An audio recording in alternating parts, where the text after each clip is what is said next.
Hey guys, welcome into Rock Painting 101. Today we are going to be doing a fun fluid art rock.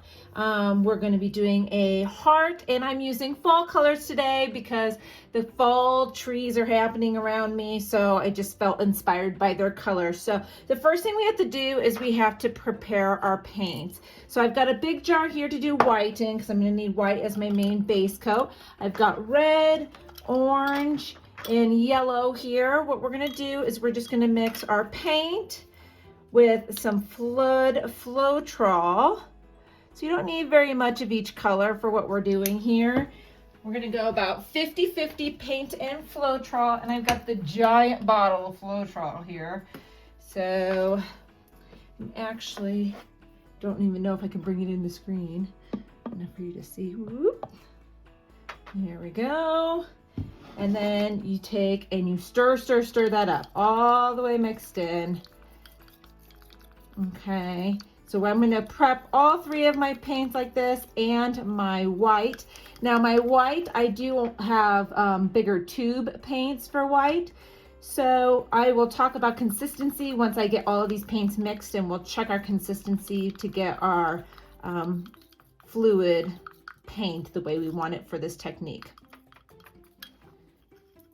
Okay, so the next thing we have to do, we have to get these to a good consistency for our fluid art. So you want, people say you compare it to warm honey. I like it to drizzle down. I know that's kind of hard to see from the angle you're at. So I'm gonna move you for a second during this portion of the video, and I'll show you.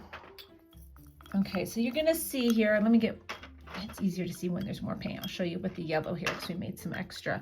So when you look at the paint, you want it to kind of drizzle off. See, that's not quite there yet. It's kind of still a little blobby. That's not a very good word, but so we're gonna add the smallest bit of water to this, and I'm talking you add a little at a time, a couple drops. Get that stirred in there because we want it to drizzle off of our stick, especially for the design we're doing. So we want it to kind of drizzle. So we're almost there. Make sure we get that first bit of water mixed in well. A big thing I think a lot of people do when they're doing pour painting is they don't mix their paints enough. Make sure you mix your Floetrol in really well and your water in really, really well. And it doesn't drizzle quite as long as I like. I'm gonna add a couple more drops of water here. And we should be good. And then I'll get the rest of these paints ready here and we'll move on.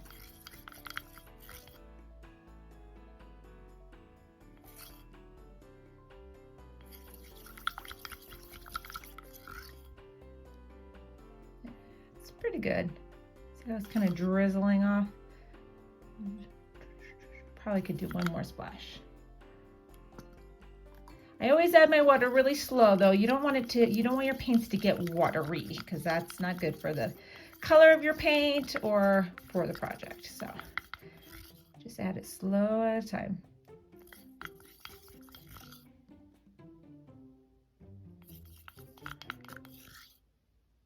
There we go. All right, so I'll get the rest of these mixed up and we'll move on. All right, let's get to painting. Okay, so right here I've got this little contraption, you could call it. It's just a little old yogurt tub. Just used a hole punch. This is a wooden skewer cut, broken in half, not even cut, snapped in half. The reason I do this is, like I stated before, I like to save my white paint. I use my white paint often in projects.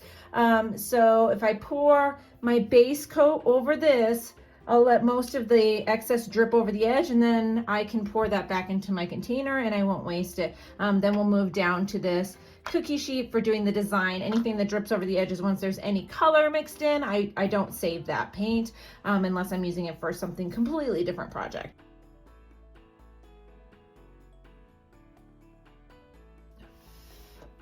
All right, so we're pouring over our container here. Once most of the dripping is done, you can give it a little shake. We're gonna move it down to our sheet here, like so. And you can pour the extra back into our white when it starts to get a little bit more full so we don't end up with a bunch in the bottom. So I'm gonna base coat 3 rocks white here. And we'll get them all down on our cookie sheet for our next step. Give that a second to drip, drip, drip off. Oh, I see something in there. It's like a little something. It's gone now. So if you do that, watch, we can just kind of pour it over the edge. It'll fill in on its own.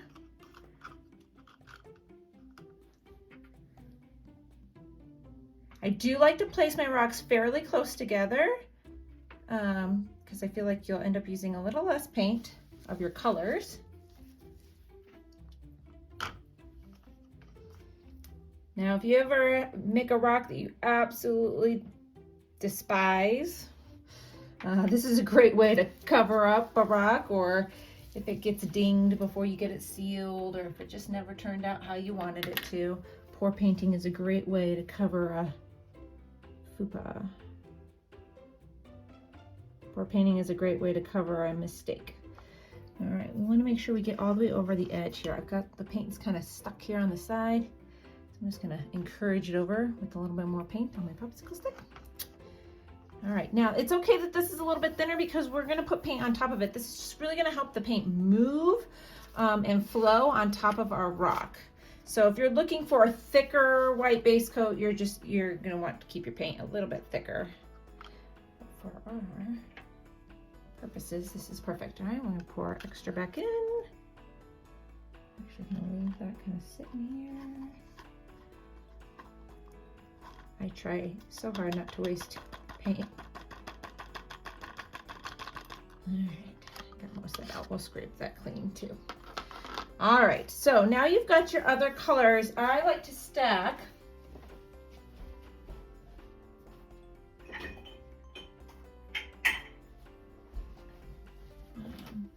paints in little medicine cups. It's really a good size for doing just a few rocks. If you're doing a lot of rocks, you can make more. So we're just going to toggle between our colors and stack them in our medicine cup. We have the most yellow, so I'm going to start and finish with yellow. So we'll go yellow, orange, red, and I'm not going to put any white in the actual pour of this design. Some of the white might end up showing through at the end. I'm okay with that, but I just don't really want a lot of white. I want this to be really vibrant, bright fall colors.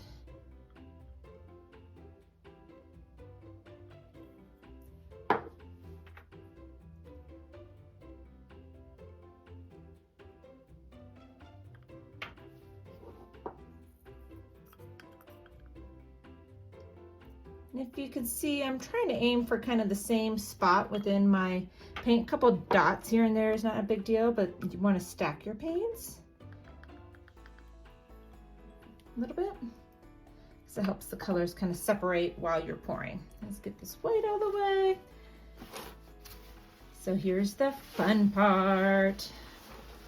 All right, so now we're gonna just take, and I'm going to stream back and forth. I'm actually gonna start in the center because the most paint's gonna come out first, and then I'll work one direction and then back to the other direction, so that our first pull of paint goes across all of them here. So 3, 2, 1, and pour.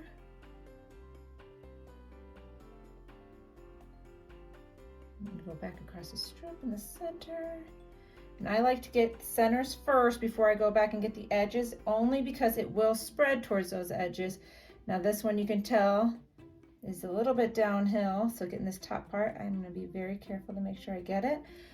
When your paint stops pouring really well, I like to stop. I don't want to have little drips and drops.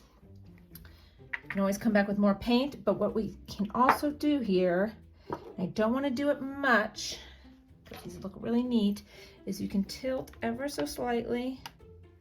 I just have this little tip down here that I really want to get.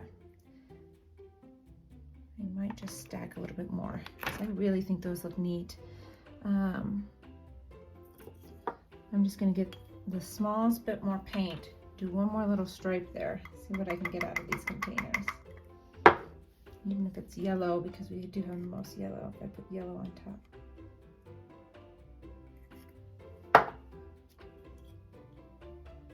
But aren't those gorgeous? So they're gonna look really pretty with our hearts on top.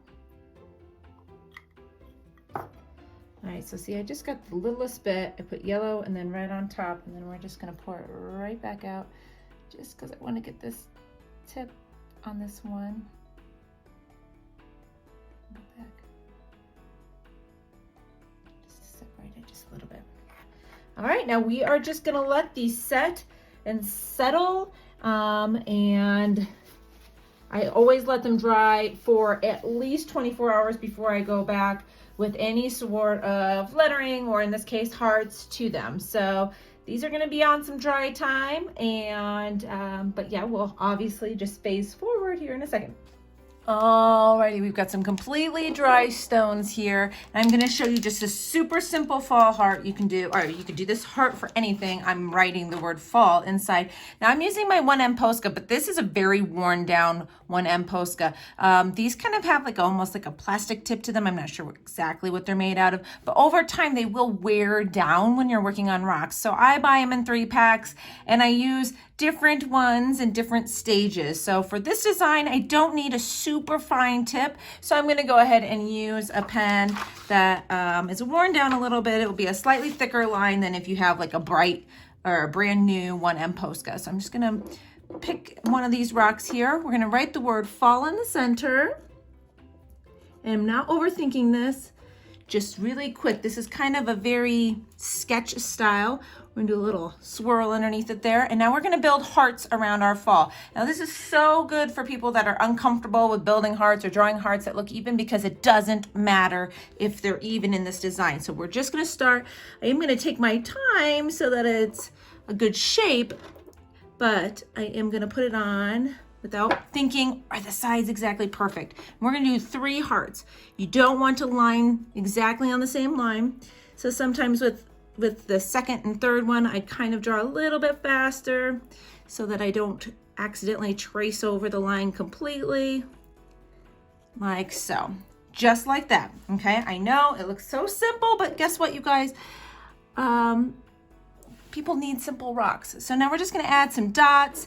We can add kind of like a little zigzag on the corner here, a little loop-de-loop over here, maybe some dots down here, just little things. It's just like this sketch style, which is so easy for beginners to take their pours just to add a word. You could put somebody's name in the heart if you wanted to. This almost looks like a number 2 to me, so I'm gonna swirl that back around a little further so that it's not quite a number 2. Still kind of a number 2, but if I fill it in, not as much. So once you've got your dots on there, you can kind of play around, but it's just that easy. So look at your rock, which way will the heart fit best? Do this one. This one's a little bit bumpier of a rock, so if you've got a bumpier rock, this kind of style works as well. When you're writing your words on a bumpier rock, be a little more careful so you don't spit. Your pen can like hit a bump and kind of splatter, spit or splatter. But see, even there, some of those aren't filled in very good. So I might come back with my newer one and kind of get in those holes in a second here. So again, you have your fall. We'll do a zigzag on this one. First heart, we're gonna take our time so we can kind of decide on our size. Like that, and then just go on there again. Don't match too perfect. Ooh, that one got a little away from me. Like that. Little ziggy zags, maybe some dots, loop-de-loops, things like that. Now that one, you can see those little holes? So this one's not gonna work for that. Let me grab my newer pen.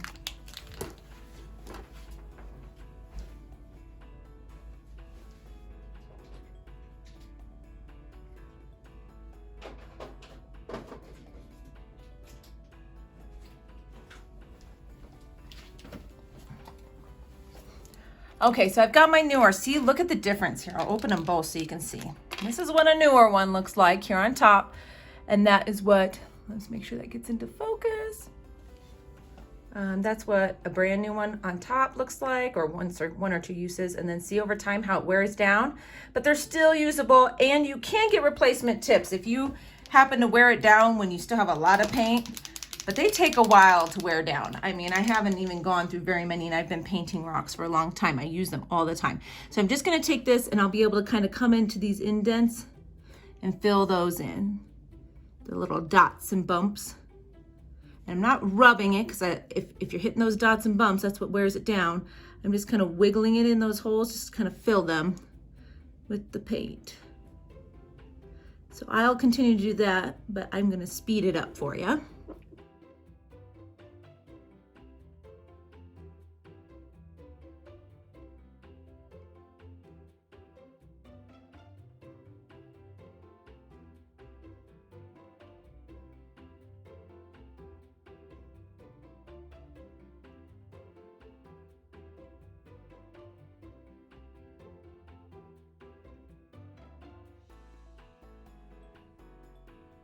Okay, now if you are trying to create the lines with this and you are on a lumpier rock, I do suggest to place it slightly on an angle to the side. So you're not going straight into your stone. That will help with the splattering, and it will help you from wearing down your tip entirely way too fast. So if you're gonna kind of go along any of your lines, just hold it slightly to the side like that. So simple, so easy, a fun way to kind of embellish a pour that anybody can do.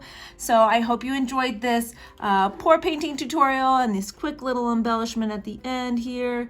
I'm just gonna add a couple little dots in the corner on that one. That's the thing about these, there's just really no rules. Just kind of go at it, have fun. You can do so many of these and really hide a lot of kindness rocks around town. So don't forget to subscribe, and down here anytime during the video. Also, I think it pops up now anyways. And we'll be back soon with another rock painting tutorial for you.